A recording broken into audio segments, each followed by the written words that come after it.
A ansiedade pode nos atrapalhar em várias coisas da nossa vida, mas também pode nos atrapalhar a engravidar. Então você tem ali uma mulher que quer engravidar e a gente sabe que nessa decisão conta muita coisa. Quando que você acha que isso passa a ser, João, um problema? A gente não controla esse tipo de coisa. A única coisa que a gente consegue controlar, né, que é o foco do tratamento, é a nossa percepção diante dos problemas.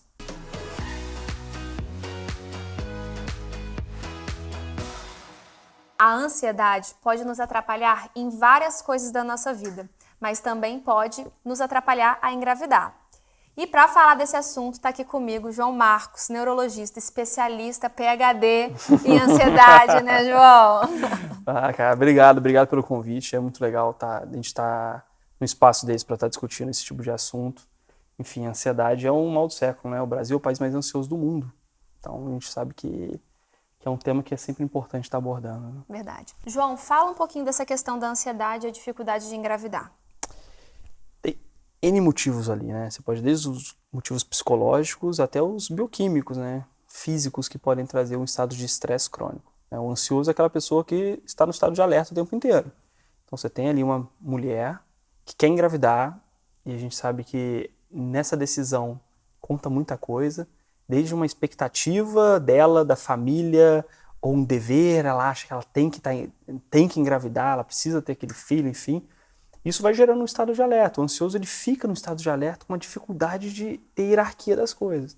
Isso vai gerando um processo inflamatório, a gente vai ter alterações hormonais, enfim. Isso pode atrapalhar a engravidar e pode atrapalhar também na gestação. Imagina, se a gente tem um estado inflamatório, você vai saber disso, né? Um estado inflamatório contínuo. O tempo inteiro aquela pessoa está achando que ela está tendo um perigo de vida. Que o ansioso é isso, né? Como se ele estivesse numa selva o tempo inteiro com medo de ser atacado por um leão. Isso vai gerar essas alterações orgânicas também no corpo dela, né? Com certeza. Eu acho que quando a mulher ela começa a tentar engravidar, ela já fica num estado de ansiedade, vamos dizer, fisiológico, no sentido de que ela não está usando nenhum método anticoncepcional, então ela pode acabar engravidando ali em qualquer mês. Sim. E aí ela vai acabar, às vezes, fazendo teste de gravidez antes e tal. Mas quando que você acha que isso passa a ser, João, um problema? Você até comentou ali agora, né, da ansiedade fisiológica. E é normal, né? Ansiedade é uma coisa boa. De certa forma, sei lá, se a gente sai daqui de madrugada, sai andando por um bairro, se você não ficar um pouco atento, um pouco ansioso, com medo de ser atacado, né, de ser assaltado, isso é uma presa fácil, né? Então a gente tem uma certa ansiedade que ela prepara a gente para um perigo real. Então, uma ansiedade em uma entrevista de emprego. Você não quer falar besteira na entrevista de emprego, então você se prepara, fica um pouquinho nervoso, isso tudo bem, é normal. O momento é quando aquela ansiedade ela se destaca da realidade.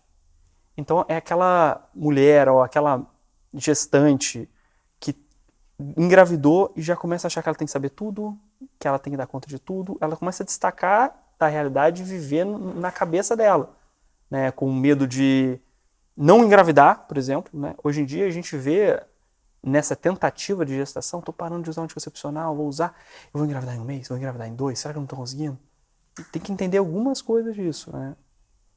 A gravidez, ela não é um direito, assim, ela é uma possibilidade. No momento que você escolhe, eu estou aberto a engravidar, né? Estou aberto à vida ali. A vida pode te dar um filho, pode dar 2 filhos, pode dar 3 filhos, e às vezes ela pode não te dar. Pode te dar uma esterilidade. A questão é, na ansiedade, a gente tem que trabalhar na gente. O fortalecimento da personalidade da pessoa nisso. Entendi. Isso vai ajudar muito a encarar essas outras nuances do dia a dia. E você tratando de mulheres também, né? Porque eu acredito, não sei se eu estou enganada, a maioria dos pacientes que você tem são mulheres? São mulheres, sim, a maioria. São mulheres. E mulheres que são submetidas a uma fertilização. Sim. Você também já tratou de pacientes assim? Já tratei. Já tratei em algumas questões, desde da alegria, né, de ter dado certo, ou de uma grande frustração de não ter conseguido. E isso a gente tem que trabalhar justamente isso, encarar a realidade, né? Ela tem um parceiro, ela está junto com o marido, eles tentaram ali, tiveram aquela frustração, e isso é importante a gente discutir sobre a questão que eu falei de um direito ou de um dever. é uma possibilidade. Pode dar como pode não dar, né? A nossa vida ela não é definida especificamente por pontos assim. Mas é comum, assim, eu atender esse perfil de paciente. E quando a gente está falando assim de tratamento dessas pacientes, a gente tem terapias que a gente pode fazer com apoio psicológico, algum terapeuta, e a gente também pode ser necessário alguns tratamentos medicamentosos. Sim, sim. E isso é uma coisa muito boa. A gente tem tratamentos que podem ser utilizados na gestação. E o lado do tratamento, ele é múltiplo, né? Então eu posso ter suplementos, diversos suplementos que a gente pode utilizar em gestantes, que melhoram, deixam elas mais calmas. Eu tenho várias pacientes gestantes que ficaram super ansiosas por N motivos. É o primeiro filho, né? Ou é o quarto filho, ou o terceiro filho, que gera um outro perfil de ansiedade. E os suplementos ajudaram. A terapia, né? TCC ou terapias, psicoterapias, né? Com um bom psicólogo, um bom terapeuta, ajuda demais. E medicação. Algumas medicações a gente pode utilizar sem medo, assim. Lógico que o ideal é evitar, mas às vezes a doença está superior a isso tudo, né? Então a gente tem que tratar. É verdade. Então, para você receber vídeo novo toda terça-feira no canal, ative o sininho que você vai estar por dentro das novidades. Eu tenho pacientes que às vezes elas são mães de primeira viagem, que já vinham com quadro de ansiedade antes, e continua o tratamento, ou às vezes até para o tratamento e fica só com a terapia e consegue, outras não. E eu tenho também, João, que eu tenho observado que as mulheres elas têm engravidado cada vez mais tarde, por conta mesmo da inserção no mercado de trabalho, ou acabar deixando a gestação para depois, né? E elas, às vezes, quando ficam grávidas mais velhas, elas ficam muito ansiosas com medo de malformações. Sim. E aí, a gente às vezes acompanha essa ansiedade por toda a gravidez, até quando o bebê nasce e até depois também, né? Sim. Você repara que muitas vezes o quadro piora durante a gravidez? Piora. Um ponto que você citou que eu achei bem interessante, que eu vi, é engraçado, eu achei que fosse uma percepção minha, mas é bom a gente conversar isso, dessa coisa da gestação um pouco mais tardia ali, né? Algumas mulheres depois dos 35, 37, 38, que decidem ter filhos, enfim, elas tendem a estar mais ansiosas mesmo. A gente vive nessa sociedade um pouco tarada pelo controle, a gente quer controlar tudo, né? Então hoje, chegou a madrugada, se eu quiser pagar alguém, eu faço Pix. Antigamente tinha que fazer um DOC, TED, uma transferência, alguma coisa. Só no outro dia. Só no outro dia que vai cair. Mais antes ainda, ir no banco, colocar o dinheiro no envelope.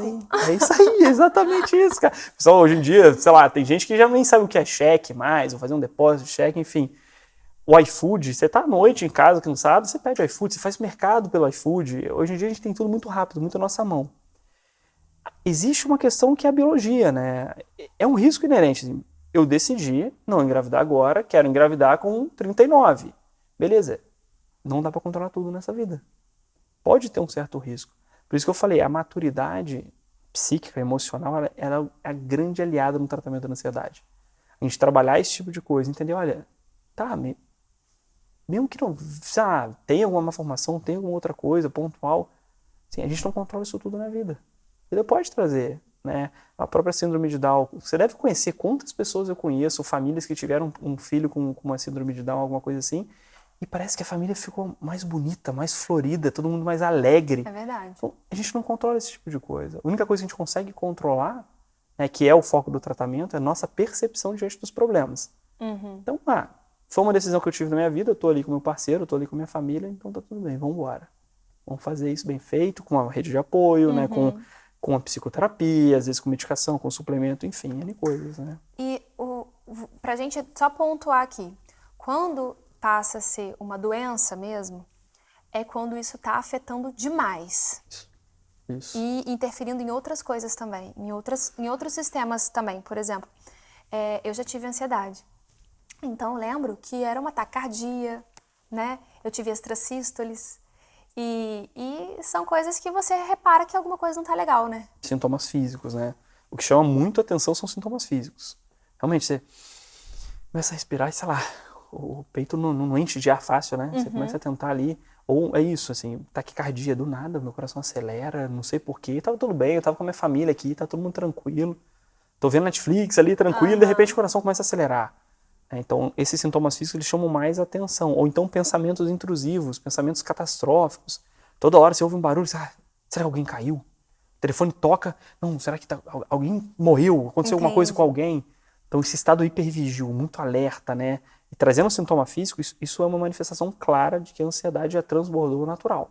Entendi. Então, a gente já tem sintomas de ansiedade patológica mesmo. Uma curiosidade médica aqui. Quando a gente pega e dosa cortisol desses pacientes que têm ansiedade, eles são muito aumentados? São. Eu tenho alguns pacientes, eu costumo dosar. Não é o meu guia, né? Porque o cortisol é mais algo que guia a gente a entender se o paciente está mais ansioso ou não, mais estressado ou não, mas eu não baseio meu tratamento puramente no cortisol. Mas eu vejo os ansiosos, por exemplo, eles amanhecem com cortisol lá no alto, às vezes. Lógico que depois da ansiedade a gente pode ter um quadro depressivo, e aí a gente tende a ter uma queda de cortisol. Mas eu vejo isso na prática clínica. O paciente acorda já super estressado, super ansioso, super agitado, um cortisol lá no alto. E aí vai fazer picos de cortisol na hora errada, né? Porque ele tá vendo perigo em tudo.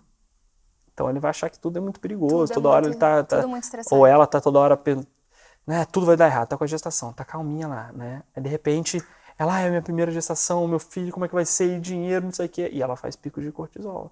Isso afeta diretamente o corpo, inclusive o corpo da gestante também. Né? Nos bebês, o que você acha que interfere assim? Pela ligação, a gente vai ter realmente alterações também hormonais no bebê. Então, tem trabalhos que podem falar de síndromes ansiosas depressivas com uma criança com baixo peso, né, por alterações hormonais e uma má nutrição ali na placenta. Discute se poderia ter um risco maior ou não de má formação, isso aí não é muito bem definido.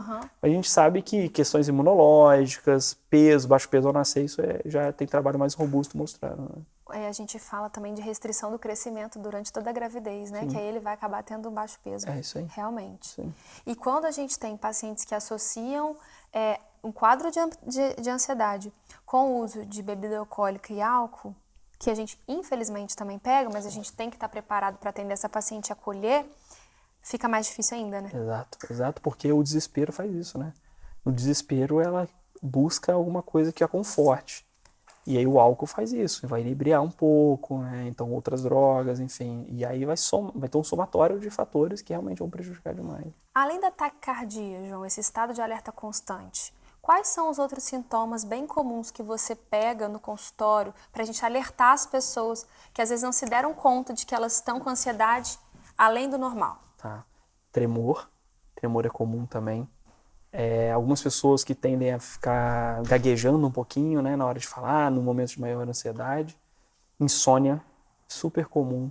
E aí vai ter uma variação dependendo de cada biotipo ali. Tem gente que começa a comer muito e tem gente que para de comer em estado de ansiedade. Então, as alterações alimentares podem acontecer, como, por exemplo, também alterações gastrointestinais, né, diarreia ou até a constipação.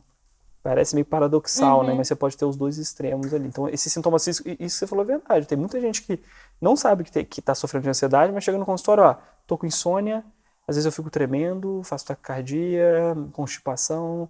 Aí você vai entender, vai se aprofundando ali um pouquinho, um baita de um caso de uma transtorno de ansiedade já generalizada, né? Já tá transbordando para várias outras áreas da vida dela. E a gente pode falar, João, que uma ansiedade, assim, ela caminha para um burnout?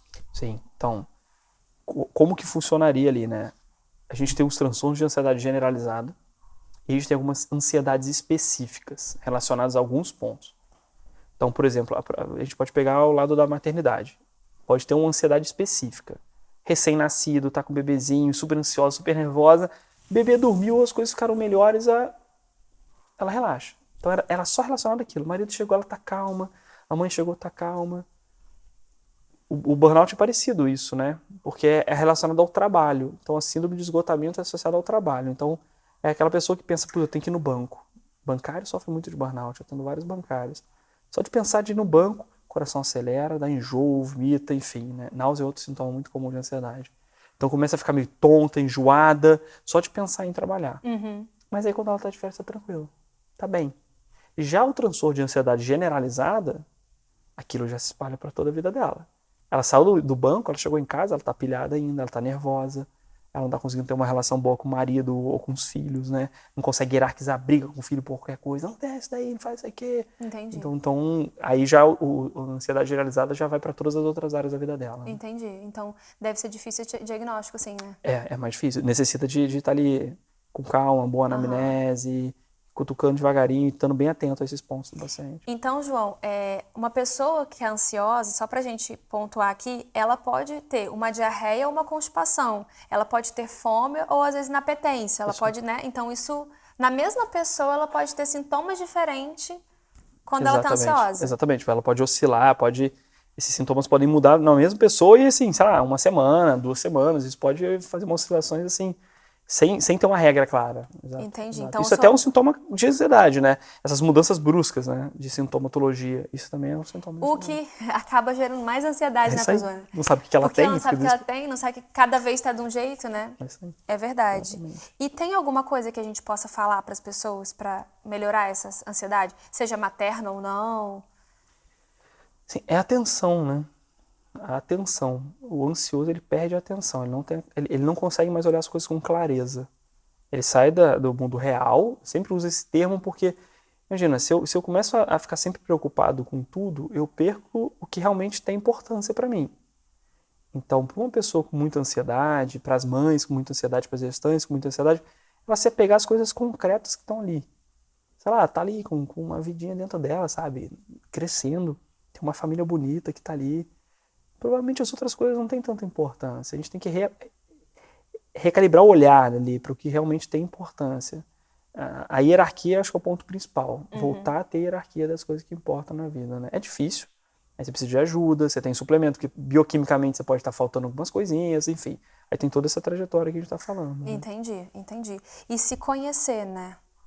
E você vê também, você já atende crianças ansiosas? Muito. Sim. Eu não sou neuropediatra, né? Eu não atendo pediatria, mas as mães me mandam muita mensagem. No Instagram é muita mensagem, são muitos pedidos. Por favor, atende.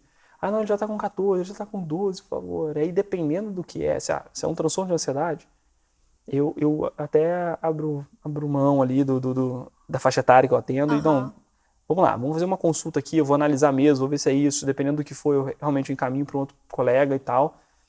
Mas às vezes é isso, a gente recalibrar. Porque por que a criança normalmente está ansiosa? É muito difícil ter uma criança puramente ansiosa sem os pais ansiosos.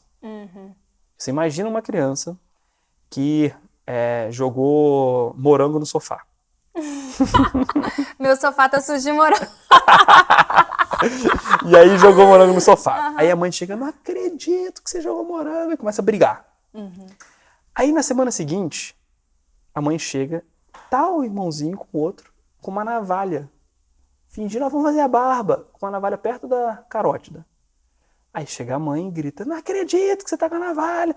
Semana passada foi morango, hoje agora é a navalha. O que essa criança vai ver? Assim, pra minha mãe, morango no sofá é igual navalha no pescoço. Ele vai crescer sem hierarquia. Ele vai olhar para aquilo ali e ele não tem uma hierarquia clara. Ele vai ficar meio sem rumo. A tendência é isso. A gente tem visto cada vez mais crianças ansiosas porque os adultos estão extremamente ansiosos também. Entendi. As telas também acabam prejudicando. Demais. Né? Estado de alerta, né? Imagina, hoje em dia as pessoas não conseguem ler direito mais um livro.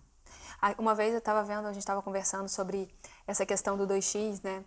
Que às vezes a gente não tem paciência de ouvir um áudio normal no 1x, né? E isso é estranho, porque as pessoas, a gente está muito imediatista e acaba que isso vai virando uma bola de neve, né? Exato. E aí... A gente pega, por exemplo, Instagram. Você tem lá os Reels, você tem os Stories, e a gente segue um monte de gente, né? Você tem o pessoal que você segue, né? Enfim, aí você tá acompanhando, você tá vendo, o pessoal tá fazendo uma comunidade, tá fazendo as coisas. Aí você vai acompanhando aquilo ali. Cada 12, 13 segundos, sei lá, 15 hoje em dia, subiu, né? Um story muda. De alguém que você segue, de um assunto que você quer. Mas a gente não se aprofunda sobre aquilo. A gente fica raso. Verdade. E aí a gente fica cada vez uma coisa mais rasa, não se aprofunda sobre assunto nenhum, pega lá umas manchetes de jornais ali, vai vendo, e tem uma dificuldade de criar um pouco mais de profundidade, né? Isso vai gerar uma certa tensão, né? Enfim. Quando eu comecei o Instagram, eu gravava vídeo de 5 minutos, né? E aí eu achava na época que quando falavam pra mim que eu ia ter que gravar um vídeo de 1 minuto, que eu nunca ia conseguir. Assim. E aí veio todas as redes sociais e o TikTok também, que eu acho que ele também fez a gente caminhar para isso. Sim. E é exatamente o que você falou, né? É isso. Hoje em dia, se você faz um vídeo de maior que 1 minuto, a visualização dele cai. Então você tem que fazer uma chamada gritante, alguma coisa ali, né, com vídeo rápido. Então, imagina a vida de todo mundo assim. Isso tudo tá no dia a dia, tá no seu bolso, tá ali, você vê. Você tá acostumado com aquilo. Você acaba tendo uma relação interpessoal dessa forma, rasa, enfim, isso vai gerando uma tensão muito grande. E ao mesmo tempo uma mãe que começa a seguir um monte de perfil. Não, eu quero ser uma mãe muito boa. Começa a ver que o mundo ali é bizarro, é muita coisa que ela vai aprender. Muita informação. Muita informação. E ela acha que ela tem que dar conta. É verdade. É verdade. Não dá. Eu tenho uma paciente que ela fez fertilização e ela tem um grupo de mães que também fizeram, que é legal se apoiarem. Mas ali ela é bombardeada com muitas informações que talvez não seriam necessárias para ela naquele momento. Isso gera muita ansiedade também.